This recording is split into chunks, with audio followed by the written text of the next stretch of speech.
안녕하십니까. 중학수학 플랜 B 저자 이형욱입니다. 오늘 강의는 제곱근과 실수입니다. 여러분, 물건의 개수를 세거나 출석번호를 매길 때 사용하는 숫자가 무엇인지 아십니까? 그렇습니다. 개수, 순번 등을 나타낼 때 유용하게 쓰이는 숫자는 자연수입니다. 인간이 수의 개념을 채 알기도 전에 자연적으로 생겨났다고 하여 자연수라고 불립니다. 더불어 물건이 부족한 상태를 나타내는 숫자는 음의 정수입니다. 다들 아시는 바와 같이 음의 정수는 자연수에 마이너스 기호를 붙여 표현합니다. 참고로 음의 정수와 대비하여 자연수를 양의 정수라고 말합니다. 그럼 넘치지도 부족하지도 않은 상태를 표현하는 숫자는 무엇일까요? 그렇습니다. 자연수와 음의 정수의 기준이 되는 숫자는 바로 0입니다. 0은 수직선상 중앙에 위치하며 넘치거나 부족함에 대한 기준을 정해줍니다. 그리고 자연수, 음의 정수, 0을 통틀어 정수라고 정의합니다. 더불어 분수 형태로 표현할 수 있는 숫자도 있는데요. 유리수라고 부르죠. 네, 유리수의 정의를 살펴보면 다음과 같습니다. 두 정수 A, B에 대하여 B분의 A꼴, 즉 두 정수의 비로 표현되는 수를 유리수라고 말합니다. 왜 갑자기 숫자에 대해 살펴보냐고요? 다들 예상했겠지만은 오늘 우리가 배울 것이 바로 유리수와 반대되는 개념인 무리수라는 숫자입니다. 여러분, 무리수가 뭘까요? 너무 막막한가요? 그럼 역으로 생각해 보도록 하겠습니다. 유리수가 아닌 숫자를 무리수라고 정의합니다. 즉, 분수꼴로 표현이 불가능한 숫자를 무리수라고 말한다는 것이죠. 과연 분수꼴로 표현되지 않는 숫자는 무엇일까요? 조금 어렵나요? 힌트를 드리겠습니다. 소수는 다음과 같이 소수점 이하의 숫자의 개수에 따라 유한소수와 무한소수로, 그리고 무한소수는 소수점 이하의 숫자 배열이 규칙적이냐 규칙적이지 않느냐에 따라 순환소수와 비순환소수로 분류됩니다. 답을 찾으셨나요? 그렇습니다. 분수꼴로 표현될 수 없는 수, 즉 비순환소수를 무리수라고 부릅니다. 우리가 익히 알고 있는 원주율 파이 또한 비순환소수, 즉 무리수 중 하나라고 말할 수 있습니다. 그렇다면 본격적으로 무리수에 대해 자세히 알아보는 시간을 갖도록 하겠습니다. 다음 그림을 참고하여 넓이가 4, 9, 25인 정사각형의 한 변의 길이를 각각 구해보시기 바랍니다. 조금 어렵나요? 함께 구해보겠습니다. 일단 한 변의 길이가 A인 정사각형의 넓이는 A의 2승입니다. 즉 넓이가 4, 9, 25인 정사각형의 한 변의 길이를 찾으려면 다음 등식을 만족하는 ABC의 값을 찾아야 한다는 뜻입니다. 다시 말해서 어떤 수를 제곱해야 4, 9, 25가 될지 생각해 봐야 한다는 뜻입니다. 보아하니 ABC의 값은 각각 2, 3, 5가 되겠네요. 그렇죠? 따라서 넓이가 4, 9, 25인 정사각형의 한 변의 길이는 각각 2, 3, 5입니다. 맞죠? 그렇다면 넓이가 2인 정사각형의 한 변의 길이는 얼마일까요? 길이의 값이 딱 떨어지지 않으니까 근사값으로 정답을 찾아보시기 바랍니다. 단 소수 셋째 자리까지만요. 잠시 동영상을 멈춘 채 연습장을 꺼내 풀이해 보시기 바랍니다. 조금 어렵나요? 함께 풀어보겠습니다. 일단 소수 1.4를 제곱하면 다음과 같습니다. 이번엔 소수 1.41을 제곱해 보겠습니다. 계산하기가 귀찮다면 계산기를 활용하십시오. 점점 숫자 2와 가까워지고 있죠? 이번엔 소수 1.414를 제곱합니다. 어떠세요? 답을 찾은 것 같죠? 사실 넓이가 2인 정사각형의 한 변의 길이는 1.414213562점점점으로 순환하지 않는 소수, 즉 비순환 소수입니다. 다시 한번 말하지만 순환하지 않는 소수의 경우 분수로 표현할 수가 없어서 유리수가 될 수 없습니다. 그렇다면 넓이가 2인 정사각형의 한 변의 길이 1.414213562점점점과 같은 숫자를 어떻게 표현하면 좋을까요? 이럴 때 수학자들은 기호를 활용합니다. 그렇죠? 도대체 어떤 기호를 사용하는지 다들 궁금하시죠? 그 기호에 대해 알아보기에 앞서서 유리수가 아닌 숫자, 즉 무리수의 등장 배경에 대해 잠시 살펴보고 넘어가도록 하겠습니다. 잠시 동영상을 멈춘 채 다음 내용을 천천히 읽어보시기 바랍니다. 이제 무리수를 표현할 수 있는 기호에 대해 배워보는 시간을 갖도록 하겠습니다. 먼저 무리수의 기본인 제곱근의 정의부터 살펴보면 다음과 같습니다. 한번 읽어볼까요? 제곱근. 어떤 수 x를 제곱하여 a가 될 때 x를 a의 제곱근이라고 말합니다. 처음 듣는 용어라서 좀 생소하죠? 이럴 때 어떻게 하라고 했죠? 그렇습니다. 예를 들어보면 쉽습니다. 보는 바와 같이 x의 제곱이 4일 때, 즉 등식을 만족하는 x는 플러스 2, 마이너스 2입니다. 그렇죠? 이는 플러스 2, 마이너스 2를 제곱하면 4가 된다는 뜻이기도 합니다. 즉 플러스 2와 마이너스 2는 4의 제곱근이 된다는 말입니다.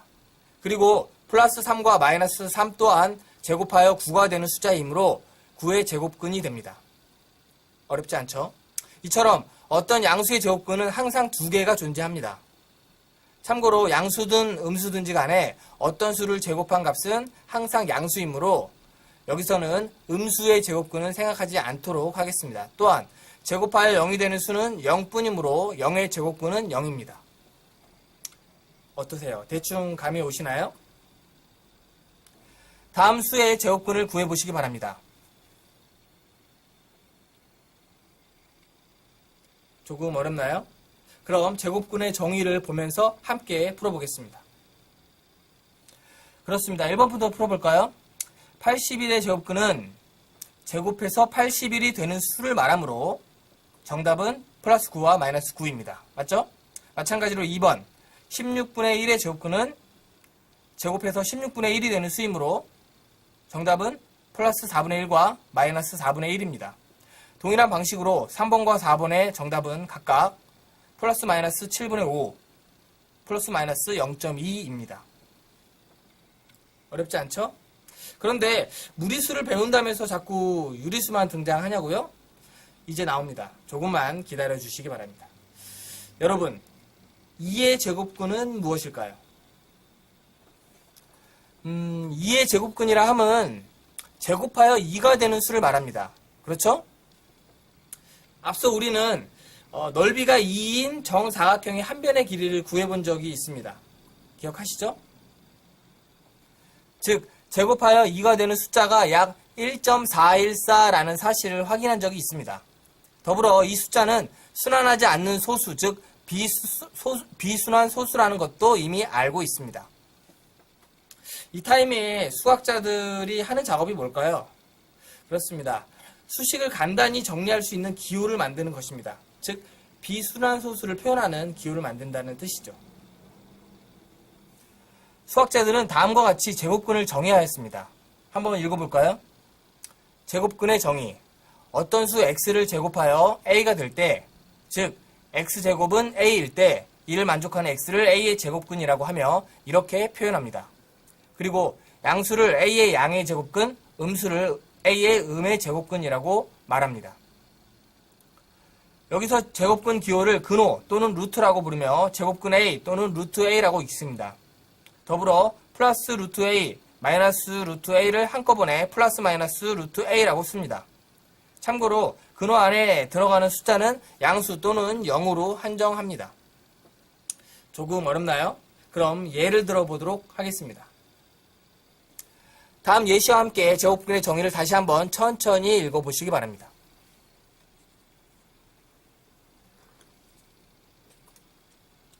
어렵지 않죠? 4번의 경우 제곱해서 16이 되는 숫자는 다들 아시는 것처럼 플러스 4와 마이너스 4입니다. 즉 플러스 4, 마이너스 4는 각각 플러스 루트 16, 마이너스 루트 16과 서로 같은 숫자라는 말이 됩니다. 이해되시죠? 참고로 근호는 루트의 첫 글자 r을 변형해서 만든 기호입니다. 또한 제곱근의 근은 한자로 뿌리 근자를 써서 제곱근의 뿌리가 되는 숫자를 의미합니다. 잠깐, 영어 루트의 뜻도 뿌리라는 거 다들 알고 계시죠? 이번엔 다음 숫자를 근호로 표현해 보시기 바랍니다. 어렵지 않죠? 이 문제 또한 제곱근의 정의를 그대로 적용하여 주어진 내용을 근호식으로 표현하기만 하면 쉽게 해결할 수 있는 문제입니다. 정답은 다음과 같습니다. 제곱근의 정의를 보면서 천천히 살펴보시기 바랍니다.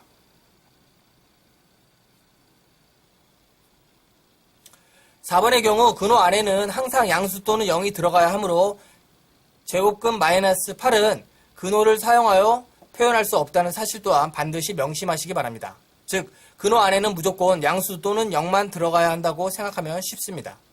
잠깐, 양의 제곱근의 경우 일반적인 양수와 같이 플러스 기호를 생략할 수도 있습니다. 가끔 음수의 제곱근과 음의 제곱근을 잘 구분하지 못하는 학생들이 있습니다. 그 내용을 정리하면 다음과 같습니다. 보는 바와 같이 음수의 제곱근과 음의 제곱근은 엄연히 다른 용어입니다. 한번 읽어볼까요? 음수의 제곱근, 제곱해서 음수가 되는 숫자. 음의 제곱근, 어떤 양수의 제곱근 중 음수인 숫자. 참고로 제곱하여 음수가 되는 수, 즉 근호 안에 음수가 들어있는 수는 고등학교 교과 과정에 나오는 사항이므로 중학교 과정에서는 아예 생각하지 않도록 하겠습니다. 여러분, 2의 제곱근과 제곱근 2가 서로 어떻게 다를까요? 가끔 학생들이 2의 제곱근과 제곱근 2를 잘 구분하지 못하는 경우가 있는데 이 둘의 차이점은 다음과 같습니다. 보는 바와 같이 2의 제곱근은 제곱하여 2가 되는 수, 즉 x제곱은 2를 만족하는 x값을 의미하므로 플러스 마이너스 루트 2입니다. 그렇죠? 그리고 제곱근 2는 2의 제곱근 중에서 양의 제곱근을 뜻하여 루트 2가 됩니다. 다시 말해서 제곱근 2는 단순히 제곱근이라는 글자를 루트로 바꾸어 읽어주기만 하면 된다는 뜻입니다. 이번엔 근호로 표현된 숫자를 근호가 없는 숫자로 바꾸어 보겠습니다. 시간은 10초 드리겠습니다.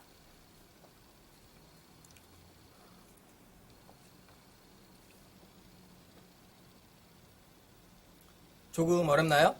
함께 풀어보겠습니다. 이 문제 또한 제곱근의 정의를 정확히 알고 있는지 묻는 문제입니다. 1번의 경우 마이너스 루트 25는 숫자 25의 음의 제곱근을 의미합니다. 그렇죠? 즉 제곱하여 25가 되는 수 중 음수라는 뜻입니다. 여러분, 제곱하여 25가 되는 수에는 어떤 것들이 있었죠? 그렇습니다. 플러스 5와 마이너스 5입니다. 이 중 음수 마이너스 5가 바로 1번의 정답이 되겠네요. 나머지도 마찬가지입니다. 동영상을 잠시 멈춘 채 제곱근의 정의를 살펴보면서 천천히 정답을 확인해 보시기 바랍니다. 이번엔 조금 생각하는 문제를 풀어보겠습니다. 다음은 제곱근과 관련된 문장입니다. 모두 틀린 내용인데 맞게 고쳐보시기 바랍니다.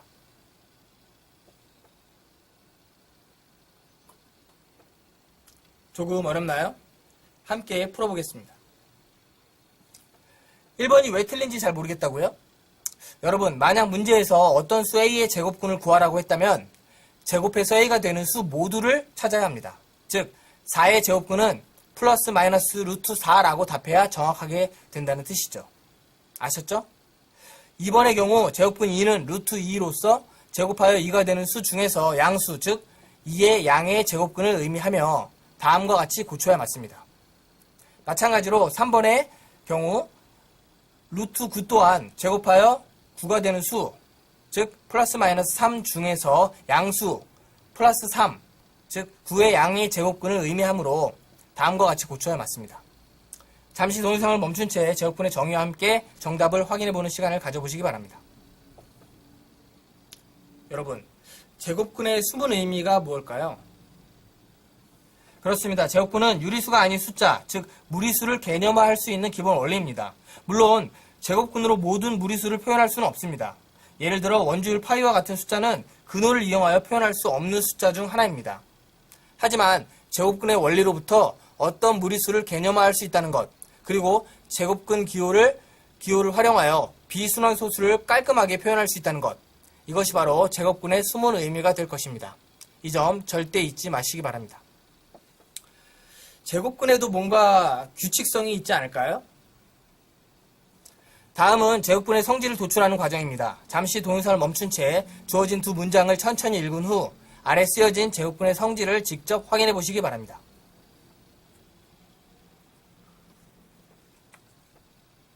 어렵지 않죠? 그럼 간단한 개념 확인 문제를 풀어보도록 하겠습니다. 1번에서 루트 7은 7의 양의 제곱근입니다. 즉, 제곱하면 7이 되는 숫자란 뜻이죠. 따라서 루트 7의 제곱은 7이 됩니다. 이해되시죠? 마찬가지로 2번에서 마이너스 루트 12는 12의 음의 제곱근입니다. 즉, 제곱하면 12가 되는 숫자란 뜻이죠. 따라서 마이너스 루트 12는 12의 제곱은 12입니다. 마찬가지로 3번과 4번의 정답은 각각 8과 13분의 7이 될 것입니다. 어렵지 않죠? 이제 본격적으로 제곱근에 관한 식의 계산을 해보도록 하겠습니다. 잠시 동영상을 멈춘 채 연습사항권의 정답을 찾아보시기 바랍니다. 단순 계산 문제에 불과하니까 천천히 제곱근의 정의를 떠올리면서 문제를 풀어보십시오. 정답을 찾으셨나요? 잠시 동영상을 멈춘 채 다음 정답 풀이 화면을 보면서 본인이 풀었던 것과 비교해 보시기 바랍니다. 난이도를 좀 더 높여볼까요? 두수 루트 63a 루트 2분의 3b가 자연수가 되기 위한 가장 작은 수 a, b의 값을 찾아라. 단 a와 b는 자연수이다. 잠시 동영상을 멈춘 채 연습장을 꺼내 정답을 찾아보시기 바랍니다. 너무 어렵나요? 함께 풀어보겠습니다. 일단 루트 63a가 자연수가 되기 위해서는 근호 안에 있는 숫자 63a가 제곱수가 되어야 할 것입니다. 이 말은 63a를 소인수분해 했을 때 다음 예시와 같이 각 소인수의 지수가 짝수가 되어야 한다는 것을 의미합니다.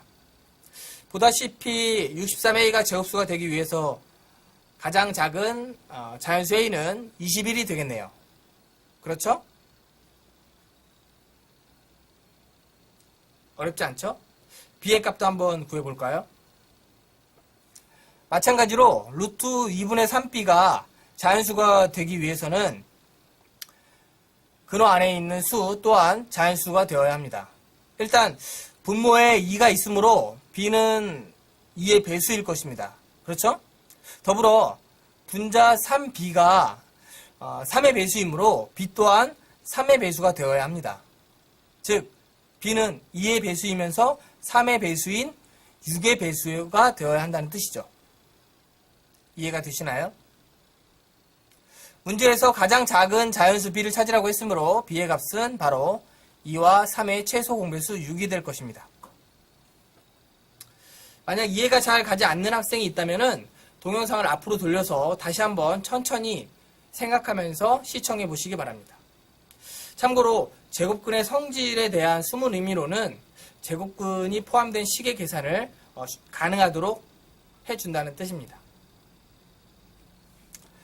두수 루트 2와 루트 3 중 어떤 숫자가 더 큰 숫자일까요?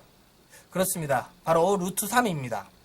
보는 바와 같이 루트 2와 루트 3은 넓이가 각각 2와 3인 정사각형의 한 변의 길이와 같습니다.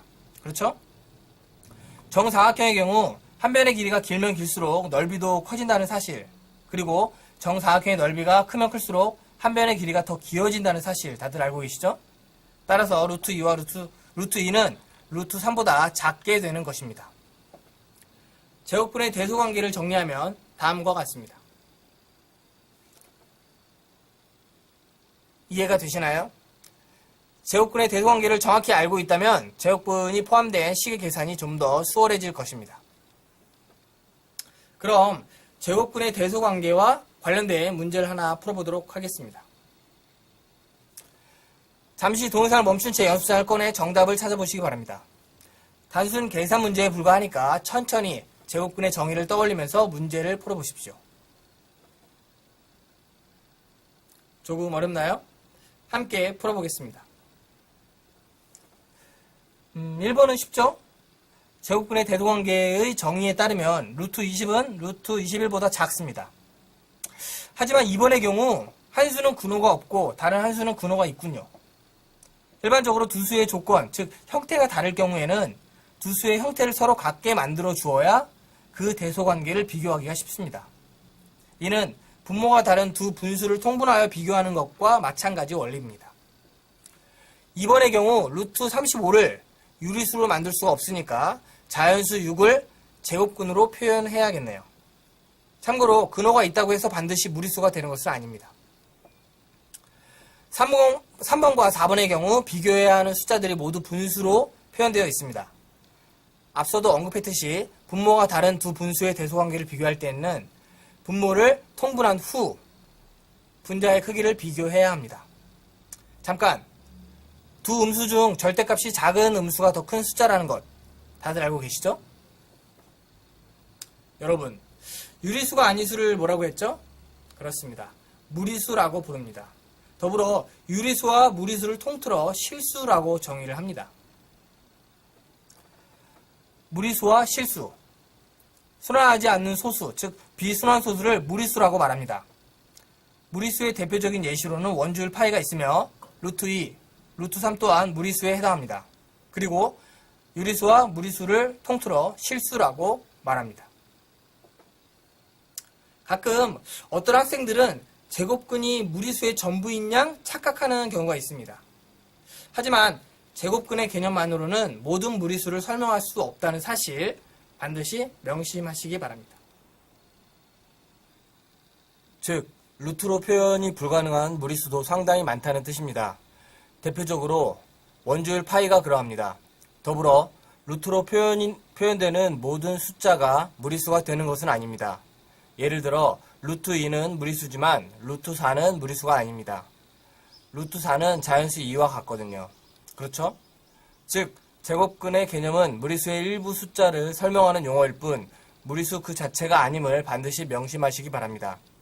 참고로 19세기 말 카를 바이어 슈트라스 등에 의해 점차 무리수의 비밀이 밝혀졌으며 현재 무리수는 유리수와 함께 실수의 근간을 이루고 있습니다. 여러분, 무리수와 실수의 숨은 의미는 무엇일까요? 그렇습니다. 수의 개념을 유리수에서 실수로 확장해 줌으로써 우리가 사용하는 숫자의 범위를 넓혀줍니다. 다음 숫자를 유리수와 무리수로 구분해 보시기 바랍니다. 조금 어렵나요? 함께 풀어보겠습니다. 일단 제곱근의 성질을 이용하여 주어진 숫자의 근호를 풀어보면 다음과 같습니다. 보아하니까 1번과 3번은 유리수군요. 그렇죠? 그리고 2번은 무리수입니다. 4번의 경우처럼 유리수와 무리수의 덧셈 결과값은 항상 무리수가 됩니다. 할만하죠? 그럼 무리수에 대해 정리해 볼까요? 잠시 동영상을 멈춘 채 다음 무리수에 관한 명제를 천천히 읽어보시기 바랍니다. 잘 읽으셨나요? 이번엔 무리수의 근사값을 찾아보는 시간을 갖도록 하겠습니다. 다음 무리수의 근사값을 찾아라. 단, 근사값의 소수점 이하 부분은 xxx로 표시한다. 잠시 동영상을 멈춘 채 연습장을 꺼내 정답을 찾아보시기 바랍니다. 조금 어렵나요? 함께 풀어보겠습니다. 우선 주어진 무리수보다 큰 유리수와 작은 유리수를 찾아보면 다음과 같습니다. 여기서 우리는 제곱근의 성질을 활용할 수 있겠죠? 식이 복잡하니까 부등식 중앙에 있는 숫자를 기준으로 가급적 천천히 살펴보시기 바랍니다. 어렵지 않죠? 제곱근의 대소관계만 정확히 파악할 수 있으면 쉽게 해결할 수 있는 문제입니다. 정답은 다음과 같습니다.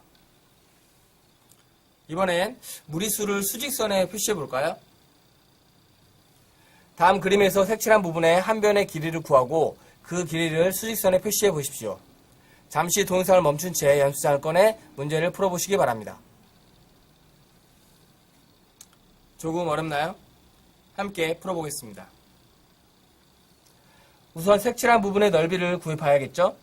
1번의 경우 전체 정사각형의 넓이는 4입니다. 그리고 색칠한 부분의 넓이는 전체 넓이의 절반인 2가 될 것입니다. 왜냐하면 색칠한 부분은 사각형을 구성하고 있는 4개의 작은 정사각형의 절반인 직각 삼각형 4개로 이루어져 있기 때문입니다. 이해가 되시죠? 이번의 경우 전체 정사각형의 넓이는 9입니다. 그리고 색칠한 부분의 넓이는 전체 넓이 9에서 4개의 색칠하지 않은 삼각형, 즉 밑변이 1이고 높이가 2인 직각 삼각형의 넓이를 뺀 값과 같으므로 5가 될 것입니다. 이제 제곱근의 정의를 이용하여 색칠한 부분의 한 변의 길이가 얼마인지 구해보도록 하겠습니다. 참고로 정사각형의 한 변의 길이가 x일 때 그 넓이는 x의 제곱입니다. 보는 바와 같이 1번의 경우 색칠한 부분의 한 변의 길이를 a라고 하면 a 제곱은 2가 되어 a는 루트 2입니다. 마찬가지로 2번의 경우 색칠한 부분의 한 변의 길이를 b라고 하면 b 제곱은 5가 되어 b는 루트 5가 됩니다. 다음으로 무리수 루트 2와 루트 5를 수직선에 표시해 보겠습니다. 보는 바와 같이 전체 정사각형의 밑변을 수직선이라고 생각하고 다음과 같이 그려봅니다. 여기서 색칠한 부분과 수직선이 만나는 점을 원점으로 놓을 수 있습니다. 원점을 중심으로 하고 색칠한 부분의 한 변의 길이를 반지름으로 하는 원을 그려 수직선과 만나는 점을 찾으면 됩니다. 쉽죠? 여기서 색칠한 부분과 수직선이 만나는 점을 다음과 같이 원점이 아닌 점 1 또는 마이너스 1로 정할 경우 우리는 무리수 루트 2 플러스 1, 루트 2 마이너스 1을 수직선에 표시할 수 있습니다. 더불어 원점과 만나는 점을 기준으로 왼쪽에 있는 변을 반지름으로 하여 원을 그릴 경우 음의 무리수를 수직선에 표시할 수도 있습니다. 이는 각자 그림을 그려봄으로써 확인해 보시기 바랍니다. 만약 이 부분이 잘 이해가 가지 않는다면 동영상을 앞으로 돌려서 다시 한번 천천히 따져보면서 시청해 보시기 바랍니다. 아셨죠? 두 실수의 대소관계는 다음과 같습니다. 당연해 보이죠? 네. 참고로 제곱과 분수의 원리를 이용해도 두 실수의 대소관계를 쉽게 파악할 수 있습니다. 그럼 다음 두 실수의 대소관계를 파악해 볼까요? 잠시 동영상을 멈춘 채 연습장을 꺼내 문제를 풀어보시기 바랍니다. 조금 어렵나요? 함께 풀어보겠습니다. 두 수의 차가 양수인지 음수인지 확인하면 어렵지 않게 답을 찾을 수 있을 것입니다. 그리고 3번의 경우 앞서 근사값을 찾는 방식을 적용해 볼 수도 있습니다. 잠시 동영상을 멈춘 채 본인이 푼 것과 비교해 보시기 바랍니다. 할만하죠? 마지막 문제입니다.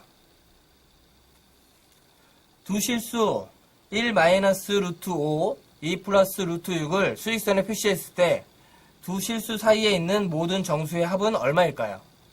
잠시 동영상을 멈춘 채 연습장을 꺼내 문제를 풀어보시기 바랍니다. 조금 어렵나요? 네, 함께 풀어보겠습니다. 일단 두 실수 1 마이너스 루트 5, 2 플러스 루트 6의 근사값을 찾아보면 다음과 같습니다. 보는 바와 같이 1 마이너스 루트 5의 근사값은 마이너스 1.xxx이며 2 플러스 루트 6의 근사값은 4.xxx입니다.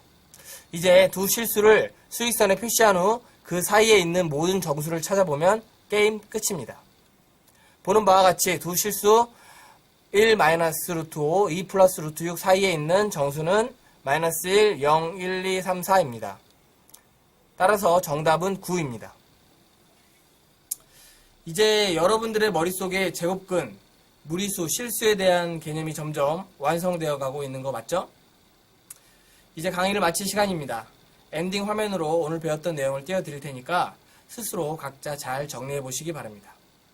감사합니다.